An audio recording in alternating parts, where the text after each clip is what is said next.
नमस्कार प्यारे बच्चों। गुप्ता कोचिंग क्लासेस द्वारा संचालित इस ऑनलाइन प्लेटफॉर्म से मैं अभिषेक गुप्ता एक बार फिर से आप सभी का हार्दिक स्वागत अभिनंदन करता हूं। आइए, केमिस्ट्री की एक धुआंधार एक बार फिर से मैं आपकी एक ऑनलाइन क्लास स्टार्ट करता हूं। देखिए, जैसे कि मैंने बच्चों आपको बताया था, जैसे कि आप जान रहे हो, मैं आपको सॉलिड स्टेट पढ़ा रहा था, ठोस अवस्था पढ़ा रहा था। जैसे कि मैं ठोस अवस्था पढ़ा रहा था और ठोस अवस्था मैंने जहाँ तक पढ़ाया है आप वहाँ तक पढ़े होंगे अच्छे से। इसके बाद आप थोड़ा सा पेज छोड़िएगा, ठीक ना। उसको मैं आपको क्लास में पढ़ाऊँगा, क्लास में इसको मैं ठोस अवस्था भी पढ़ाता चलूँगा, ठीक ना। लेकिन इसके साथ साथ देखिए, मैंने आपको पी ब्लॉक पूरा पढ़ा दिया है। मैंने आपको पूरा पी ब्लॉक पढ़ा दिया है, वर्ग 15, 16, 17 और 18 ये चीज़ें मैंने आपको अच्छे से बता दी हैं। पी ब्लॉक मैंने आपको अच्छे से पढ़ा दिया है। अब पी ब्लॉक पढ़ाने के बाद देखिए, वर्ग 18 मैंने आपको पढ़ा दिया। एक दिन का थोड़ा सा टॉपिक बचा है उपयोग, उसको मैं बाद में बता दूंगा। देखिए, आज इसके बाद हम लोग बच्चे स्टार्ट करते हैं डी ब्लॉक। डी ब्लॉक के तत्व आज हमारा जो चैप्टर है वो हम पढ़ेंगे। डी ब्लॉक के तत्व आज हम लोग स्टार्ट करते हैं। आप सभी लोग, जितने भी नए बच्चे हैं, जितने भी पुराने बच्चे हैं, जितने बच्चे ग्रुप में ऐड हैं, जितने नए और जितने पुराने, वो सभी लोग क्या करेंगे, यहाँ से अच्छे से नोट्स बनाते हुए चलेंगे डी ब्लॉक का। क्योंकि आप जान रहे हो, टाइम अब आपके पास बहुत कम है और पढ़ना आपको बहुत ज़्यादा है, ठीक। और आप जानते ये भी हो, सरकार पूरी तरीके से एक्शन में है। वो कभी भी स्कूल और कोचिंग खोलने के पक्ष में नहीं है। उसने अभी भी स्कूल और कोचिंग, कॉलेज, कोचिंग को पूरी तरीके से बंद कर रखा है। इस सिचुएशन में अगर आपको ऑफलाइन क्लास दे पाना बहुत मुश्किल काम हो रहा है। इस वजह से जैसे जैसे आपको जो जो चीज़ें पढ़ाई जा रही हैं, आप उसको अच्छे से पढ़ते रहिए, ठीक। बाद में जैसे क्या सिचुएशन होगा वो आपको ग्रुप में पोस्ट किया जाएगा, आप उसके लिए परेशान नहीं होंगे। आइए, तो देखिए, हम लोग डी ब्लॉक के तत्व का पहला पार्ट आज मैं आप लोगों के बीच में लेकर आया हूं। आज हमें पहला पार्ट पढ़ना है डी ब्लॉक के तत्व का, ठीक है। आप सारे लोग बहुत अच्छे तरीके से समझेंगे, बहुत अच्छे तरीके से नोट्स बनाते हुए चलेंगे। नोट्स आपको ग्रुप में पोस्ट कर दिया जाएगा, ग्रुप में भेज दिया जाएगा नोट्स आपको। लेकिन पहले आप वीडियो देखेंगे, और अगर आप वीडियो देखने पर खुद से नोट्स बनाएंगे तो ये बहुत अच्छी बात है। आइए, क्योंकि बहुत जान लीजिए प्रॉब्लम है कोचिंग खोलना, कोचिंग को ओपन करना बहुत ज़्यादा, बहुत रिस्क का काम है, बहुत ज़्यादा प्रॉब्लम हो गई है जो है, ठीक ना। लेकिन तब भी प्रयास है हमारा, प्रयास कर रहे हैं आपके लिए, जो है मेहनत कर रहे हैं, प्रयास कर रहे हैं, कोशिश कर रहे हैं। लेकिन तब तक जो नहीं हो पा रहा, तब तक आप लोगों की पढ़ाई न रुके, इसलिए थोड़ा सा आप ऑनलाइन के वीडियो के माध्यम से इसका नोट्स बनाते चलें। आइए सर, देखते हैं। आप जानते हो कि मेंडलीव की जो आवर्त सारणी है, मेंडलीव की आवर्त सारणी, मेंडलीव की आवर्त सारणी में क्या है, तत्वों को 4 ब्लॉक में बांटा गया है। यानी मेंडलीव की आवर्त सारणी में जो तत्व हैं उन्हें कितने वर्गों में बांटा गया है? आप कहोगे सर उन्हें 4 वर्गों में बांटा गया है। कितने वर्गों में? 4 वर्गों में। कौन कौन? एस ब्लॉक, आपने पढ़ा है इसको। पी ब्लॉक अभी मैंने आपको पढ़ाया पिछले। डी ब्लॉक और एफ ब्लॉक, यानी 4 ब्लॉक में तत्वों को बांटा गया है मेरे बच्चों, ठीक है। एस ब्लॉक आपने अच्छे से पढ़ लिया, 11th में ये था एस ब्लॉक। पी ब्लॉक आपने 12th में अच्छे से पढ़ा। अब हमें क्या पढ़ना है बच्चों? डी ब्लॉक पढ़ना है। तो मेंडलीव की जो आवर्त सारणी है मेरे बच्चों, उसमें तत्वों को कितने वर्गों में बांटा गया है? 4 ब्लॉक में बांटा गया है। आइए, तो डी ब्लॉक किसे कहते हैं? परिभाषा सबसे पहले आई कि डी ब्लॉक किसे कहते हैं, यानी हम किसे डी ब्लॉक कहते हैं। तो सुनिए, मतलब वे तत्व जिनका कैसा इलेक्ट्रॉन्स, वे तत्व जिनका अंतिम इलेक्ट्रॉन, कैसा इलेक्ट्रॉन, वे तत्व जिनका अंतिम इलेक्ट्रॉन कहाँ जाता है? डी कक्षक में। कहाँ? डी कक्षक में। वे तत्व जिनका अंतिम इलेक्ट्रॉन डी कक्षक में प्रवेश करता है। डी कक्षक में क्या करता है? प्रवेश करता है, डी कक्षक में जाता है, उसे हम क्या कहते हैं? उसे हम कहते हैं मेरे बच्चों, उसे कहते हैं डी ब्लॉक के तत्व। कुछ समझ में आ रहा है? तो वे तत्व जिनका कैसा इलेक्ट्रॉन्स, जिनका अंतिम इलेक्ट्रॉन्स, जिनका कैसा इलेक्ट्रॉन्स, जिनका अंतिम इलेक्ट्रॉन्स किस कक्षक में जाता है? डी कक्षक में प्रवेश करता है, डी कक्षक में जाता है, उसे हम क्या कहते हैं मेरे बच्चों? उसे कहते हैं डी ब्लॉक के तत्व, ठीक है। अच्छा देखिए, एक बात ये भी जान लीजिए, मान लीजिए कोचिंग खुलती भी है तभी मैंने आपको कहा था आपको ऑनलाइन और ऑफलाइन दोनों के माध्यम से आपको पढ़ाई मिलेगी, क्योंकि सिलेबस बहुत ज़्यादा है, पढ़ना आपको बहुत ज़्यादा है। इस वजह से आप लोग मेहनत करते हुए पढ़िए, नहीं तो आपका सिलेबस कवर नहीं हो पाएगा, जान लीजिए।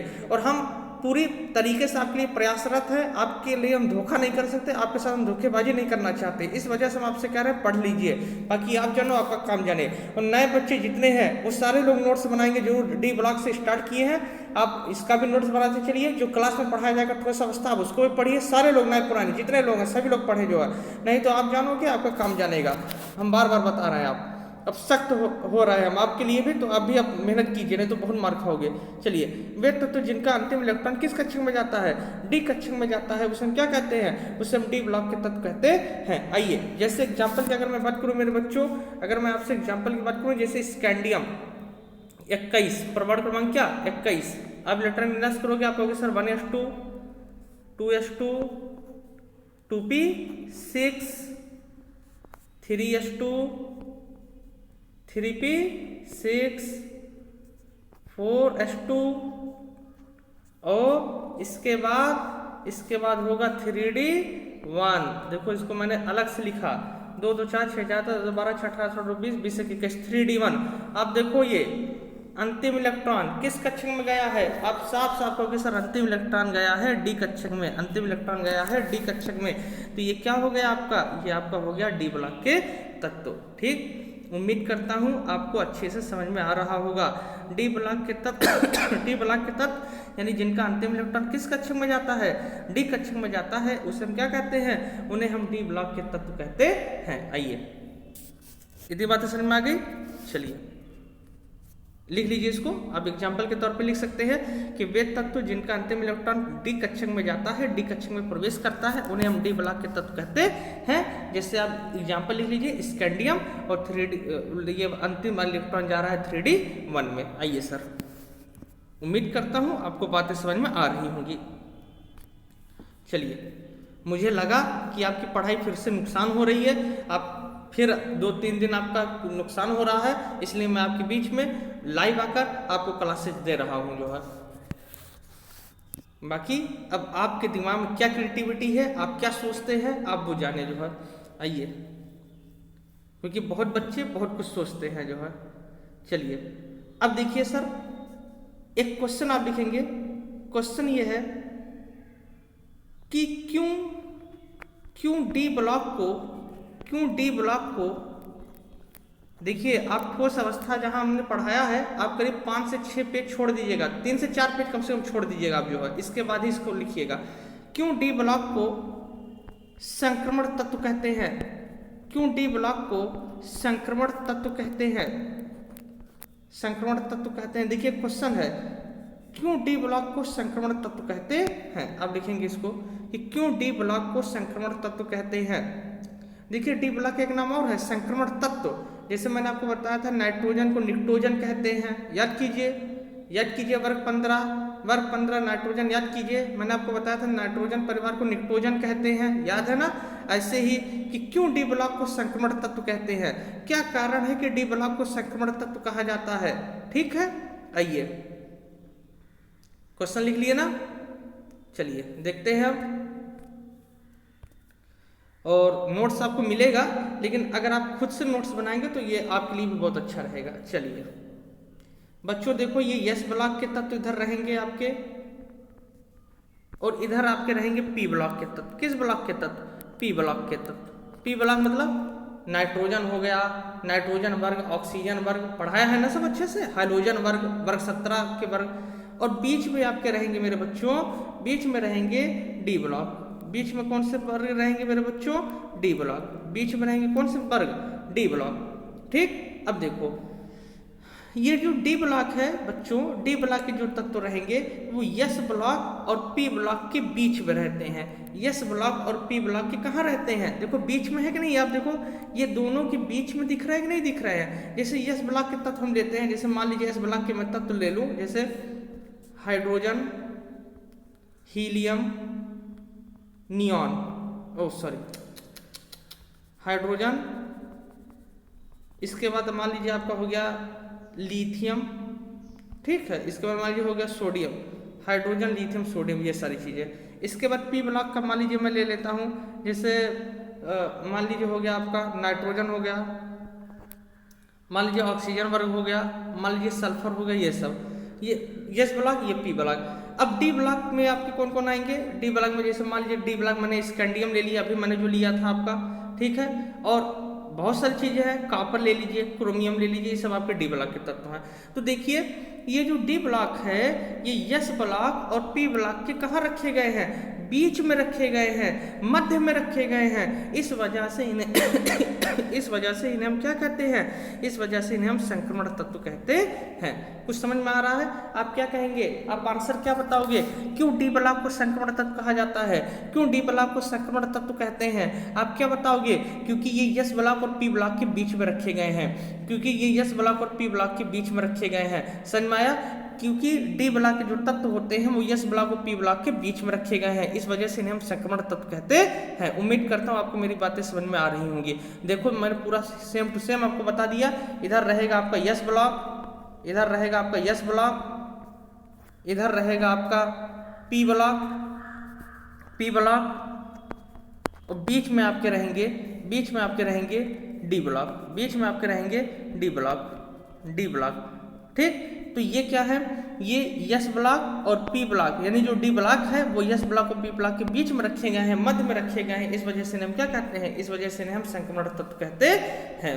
ठीक, उम्मीद करता हूँ बातें पूरी तरीके से समझ में आ रही होंगी, कहीं आपको कोई दिक्कत नहीं हो रहा होगा। सर आइए, चलिए, हमें आपकी पढ़ाई की बहुत चिंता है और इसी वजह से कोशिश कर रहे हैं कि आपका पढ़ाई नुकसान ना हो। आप मान लीजिए जो है ऑफलाइन में नहीं पढ़ पा रहे हो तो थोड़ा सा ऑनलाइन ही पढ़ लीजिए, लेकिन पढ़ लीजिए जरूर भैया, ठीक ना। और देखिए क्या पता अक्टूबर से फिर से कुछ गाइडलाइन जारी हो जाए, अक्टूबर से खोलने का जो है, क्योंकि सरकार बहुत ज़्यादा सख्त हो गई। 21 सितंबर से कहा था खोलने के लिए, लेकिन अब उसने सख्त आदेश दे दिए कि अगर कोचिंग खुला तो 1 लाख का सीधे जुर्माना, साथ में जो रजिस्ट्रेशन है वो भी चला जाएगा, रजिस्ट्रेशन भी कैंसिल हो जाएगा, 1 लाख का जुर्माना भी होगा जो है, और FIR तो होवे करेगा। तो सरकार बहुत सख्त हो गई है भैया, तो इस वजह से थोड़ा सा आप समझदार हैं, आप जानते हैं इसके लिए। हालांकि ऑनलाइन क्लास में सब बताना नहीं चाहिए, पब्लिक में ये बोल रहा हूँ, लेकिन आपके दिमाग को जो मेंटेलिटी है थोड़ा सा उसको मैं दूर करना चाहता हूँ, नहीं तो आपके दिमाग में बहुत सारी चीज़ें आने लगती हैं, उल्टी सीधी चीज़ें। चलिए, और जो पढ़ा रहा हूँ कोशिश मैं यही करूँ कि ऐसा लगे कि आप ऑफलाइन में बैठ कर पढ़ रहे हैं, इस तरीके से मैं आपको कोशिश कर रहा हूँ पढ़ाने का। अब भैया ना पढ़ पाओ तो हम क्या करें बताइए? अब इसी तरीके से ही पढ़ना है कुछ जो है। चलिए, अब देखिए सर, डी ब्लॉक आपने देख लिया किसे कहते हैं, यानी जिनका अंतिम तत्व डी कक्षक में जाता है डी ब्लॉक कहते हैं। इन्हें हम संक्रमण तत्व क्यों कहते हैं? क्योंकि ये एस और पी के कहाँ रखे जाते हैं बताइए? बीच में रखे जाते हैं। 2 चीजें मैंने आपको बहुत अच्छे तरीके से, नॉर्मली तरीके से, आराम से मैंने बता दिया, कहीं आपको कोई दिक्कत नहीं होनी चाहिए। आइए भैया, जो डी ब्लॉक है ना भैया, डी ब्लॉक, ये डी ब्लॉक के तत्वों को हम 4 श्रेणी में बांटते हैं। किस श्रेणी में? इन्हें हम 4 श्रेणी में बांटते हैं। देखिए कौन कौन सी श्रेणी है। पहले को कहते हैं 3D श्रेणी। कौन सी श्रेणी? 3D श्रेणी, 3D श्रेणी।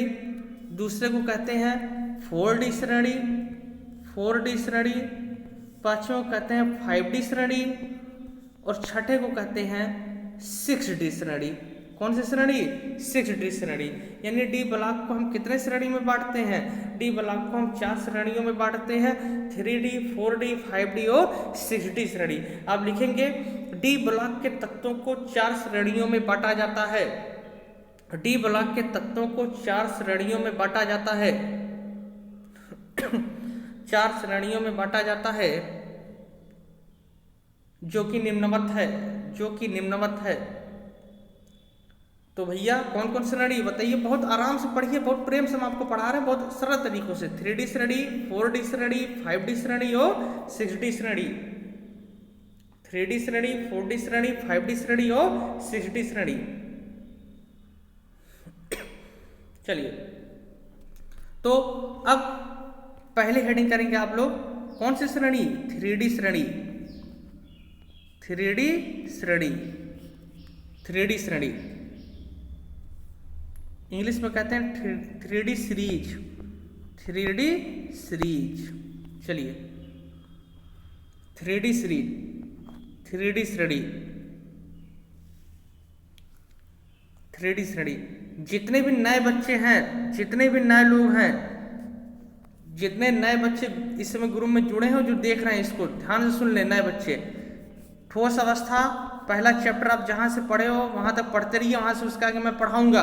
लेकिन साथ में अभी जो मैं आपको पढ़ा हूँ डी ब्लॉक, आप इसका भी नोट्स अच्छे से बनाते चले, आप इसका भी नोट्स अच्छे से बनाते चलिए। मैं बार बार आपसे बता रहा हूँ, जितने भी नए लोग हैं, नहीं तो बाकी आप जानोगे, आपका काम जानेगा।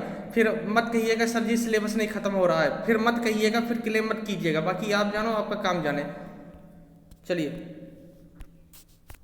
3D श्रेणी, चलिए देखिए स्कैंडियम ले लीजिए, जैसे अभी मैंने आपको लिया था स्कैंडियम।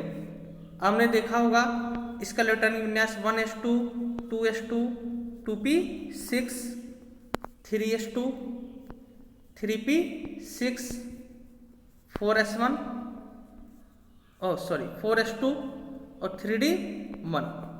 देखो अंतिम इलेक्ट्रॉन किस कक्षक में गया था? आपको सर अंतिम इलेक्ट्रॉन डी कक्षक में गया था, लेकिन सर देखो अंतिम इलेक्ट्रॉन किस डी के किस कक्षक में गया है? आपको सर डी के तीसरे कक्षक में गया है। डी के किस कक्षक में गया है?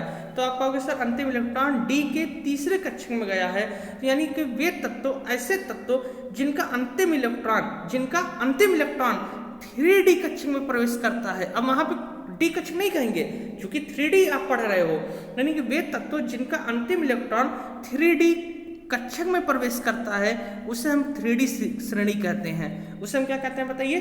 3D श्रेणी कहते हैं। 4D में क्या होगा? 4D कक्षक होगा। 5D में क्या होगा? 5D कक्षक रहेगा। समझ में आ रहा है ना कि वे तत्व जिनका अंतिम इलेक्ट्रॉन किस कक्षक में प्रवेश करता है?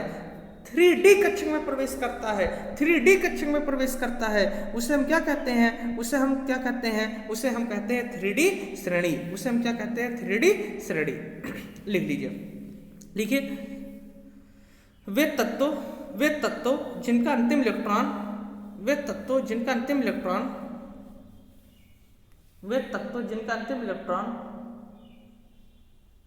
3D कक्षक में प्रवेश करता है, 3D कक्षक में प्रवेश करता है।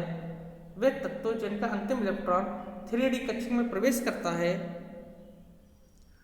3D कक्षक में प्रवेश करता है, 3D श्रेणी कहलाता है। 3D श्रेणी कहलाता है। 3D श्रेणी कहलाता है। आप एग्जाम्पल इसको लिख लीजिए। ऐसे हम कोई भी एग्जाम्पल ले सकते हैं, ठीक ना? कोई भी एग्जाम्पल। चलिए आइए, जैसे और मैं अगर एग्जाम्पल लेना चाहूँ, लोहा ले लीजिए, Fe ले लीजिए, क्या दिक्कत है? 26 Fe ले लीजिए। अभी आप इसका भी देखोगे सेम सिचुएशन रहेगा।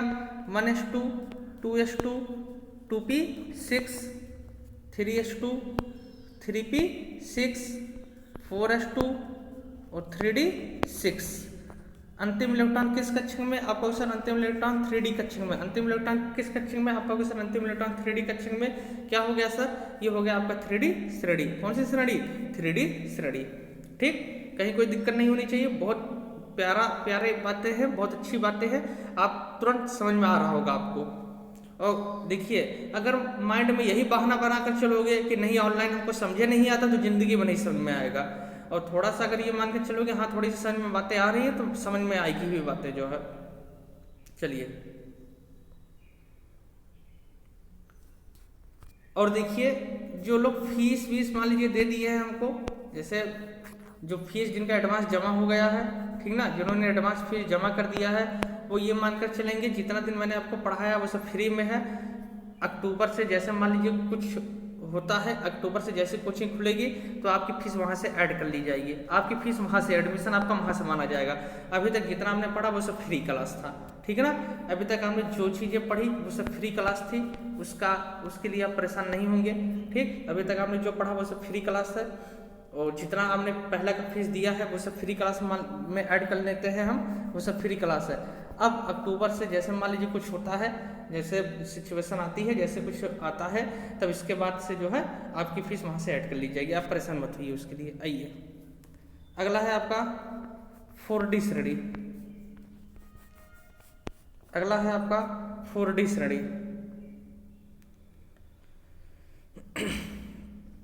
कुछ नहीं, वे तत्व जिनका अंतिम इलेक्ट्रॉन किस कक्षक में जाता है? 4D कक्षक में प्रवेश करता है। किस कक्षक में? 4D कक्षक में प्रवेश करता है, उन्हें हम कहते हैं 4D श्रेणी। उन्हें हम क्या कहते हैं बताइए? 4D श्रेणी कहते हैं। उन्हें हम 4D श्रेणी कहते हैं। लेकिन सिलेबस में आपके केवल 3D है। सिलेबस में आपके केवल 3D है, तो हमें यही पढ़ना है। खाली आप इसको लिख लीजिए ऐसे कि वे तत्व जिनका अंतिम इलेक्ट्रॉन किस कक्षक में प्रवेश करता है? 4D कक्षक में प्रवेश करता है, उन्हें हम क्या कहते हैं? उन्हें हम 4D श्रेणी कहते हैं। आइए अगला 5D श्रेणी। 5D श्रेणी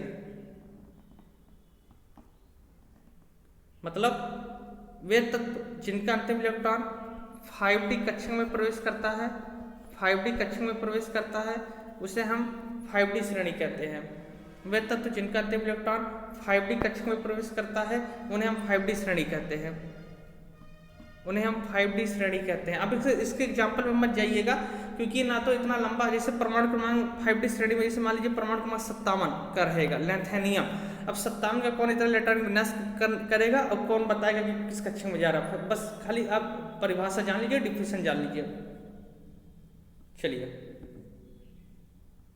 आइए फिर लिखेंगे 6D श्रेणी, यानी कि वे तत्व जिनका अंतिम इलेक्ट्रॉन 6D कक्षक में प्रवेश करता है, उसे हम क्या कहते हैं? उन्हें हम 6D श्रेणी कहते हैं। वे तत्व जिनका अंतिम इलेक्ट्रॉन 6D कक्षक में प्रवेश करता है, 6D कक्षक में प्रवेश करता है, उन्हें हम 6D श्रेणी कहते हैं। उन्हें हम 6D श्रेणी कहते हैं। उन्हें हम 6D श्रेणी कहते हैं।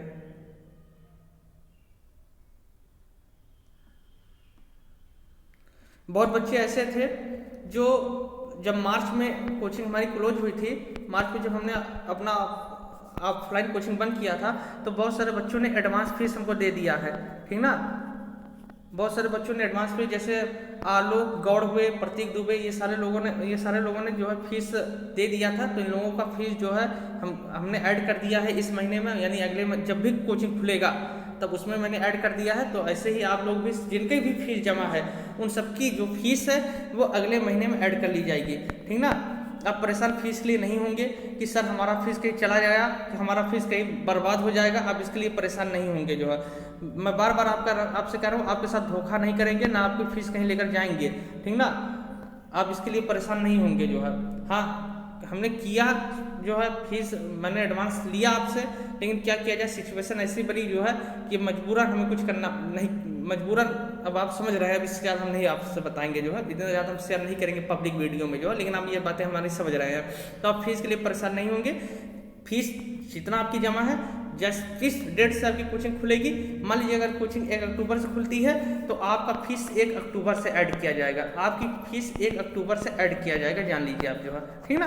आपकी फीस 1 अक्टूबर से ऐड किया जाएगा, वो इसके पहले का नहीं माना जाएगा। आपकी फीस 1 अक्टूबर से ऐड किया जाएगा। अगर मान लीजिए 10 अक्टूबर को खुलता है, तो 10 अक्टूबर से ऐड किया जाएगा। आप फीस के लिए प्लीज़ परेशान नहीं होंगे, मेरी आपसे रिक्वेस्ट है, जो है ठीक। हाँ, क्योंकि आपके माँ बाप की मेहनत की कमाई रहती है, बहुत मेहनत करके वो आपको फीस देते हैं, तो हम फीस आपका लेंगे नहीं, हराम का फीस नहीं लेंगे। ईश्वर ने बहुत दिया है, बहुत दिया है, नहीं लेना है हमें जो है इतना। लेकिन बस थोड़ा सा जो है आप इसके लिए परेशान नहीं होंगे, इसलिए पब्लिक वीडियो में हम इसको नहीं बोलना चाहते थे, लेकिन मजबूरन मैं आपको कह दे रहा हूँ, आपसे शेयर कर दे रहा हूँ बातें। आइए सर, तो 3D श्रेणी, 4D श्रेणी, 5D श्रेणी और क्या सर 6D श्रेणी। उम्मीद करता हूँ यहाँ तक की बातें आपको समझ में आ गई होंगी। इन्हें हम संक्रमण तत्व क्यों कहते हैं, ये बहुत इंपॉर्टेंट क्वेश्चन है। इन्हें हम संक्रमण तत्व इन्हें हम क्यों कहते हैं, क्योंकि ये S ब्लॉक और क्या P ब्लॉक के कहाँ मध्य में रखे गए हैं, बीच में रखे गए हैं। आइए सर, यहाँ तक की बातें मैंने बहुत अच्छे तरीके से आपको बता दी, आपको समझा दी।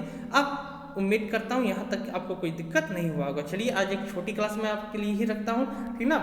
और जितने मान लीजिए हमारे नए बच्चे हैं जो देख रहे हैं, चैनल को प्लीज़ सब्सक्राइब जरूर कर देंगे। चैनल को सब्सक्राइब कर दीजिएगा और वीडियो को लाइक कर दीजिएगा, चैनल को सब्सक्राइब कर दीजिएगा, ठीक सर। चलिए आज की क्लास यहीं तक रखते हैं, फिर मिलेंगे एक नई ऊर्जा के साथ, एक नए उत्साह के साथ। तब तक के लिए हंसते रहिए, खेलते रहिए, मुस्कुराते रहिए। बहुत बहुत धन्यवाद।